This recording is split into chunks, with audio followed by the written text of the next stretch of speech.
ఈసారి జరగబోతా ఉన్న ఎన్నికలు ఈ కురుక్షేత్ర యుద్ధం చంద్రబాబు మోసాలకు ప్రజలకు మధ్య జరగబోతా ఉన్న యుద్ధం.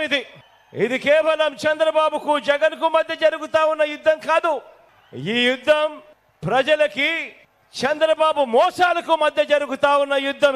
ఇది ఇంటింటికి పెన్షన్ అందించిన ప్రభుత్వానికి దాన్ని ఆపిన బాబు దుర్మార్గానికి మధ్య జరుగుతా ఉన్న యుద్ధం.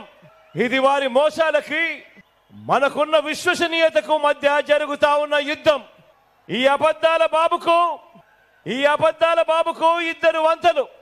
ఒకరు దత్తపుత్రుడు, మరొకరు ఆయన వదినమ్మ. ఈ ముగ్గురు కలిసి రోడ్ల మీద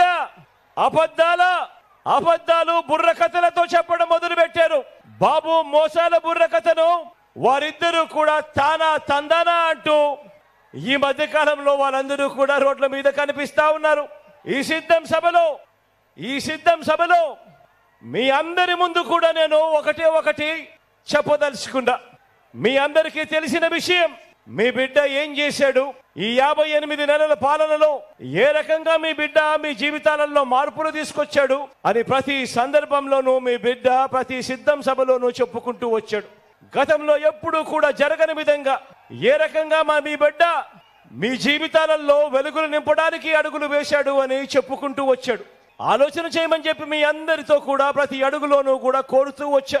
గతంలో ఎప్పుడు ఇంతకు ముందు జరగని విధంగా ఈ 58 నెలల కాలంలోనే ఏ రకమైన మార్పులు మీ బిడ్డ తీసుకొచ్చాడు అన్నది ప్రతి సిద్ధం సభలోనూ మీ అందరికీ కూడా చెప్పుకుంటూ వచ్చా.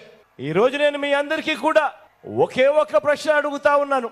మీ అందరితో కూడా ఒకే ఒక్క అంశం మీద ఇంటికి వెళ్ళి ఆలోచన చేయమని కోరుతా ఉన్నాను. అదేమిటి అనంటే, మీ బిడ్డకు ఓటు వేయడము అనంటే ఈ 58 నెలలుగా మీకు జరుగుతా ఉన్న మంచిని మీరందరూ కూడా కొనసాగించేందుకు మీరు ఓటు వేస్తా ఉన్నారు అని దాని లెక్క. మీ బిడ్డకు కాకుండా చంద్రబాబు నాయుడు గారికి ఓటు వేయడము అనంటే దాని అర్థం ఈ 58 నెలలుగా మీకు జరుగుతా ఉన్న మంచిని మీరంతటి మీరే ఇక మాకు వద్దు అని మీరంతకు మీరే ఓటు వేసినట్టు అవుతుంది అన్నది కూడా గుర్తుపెట్టుకోమని కోరుతా ఉన్నా.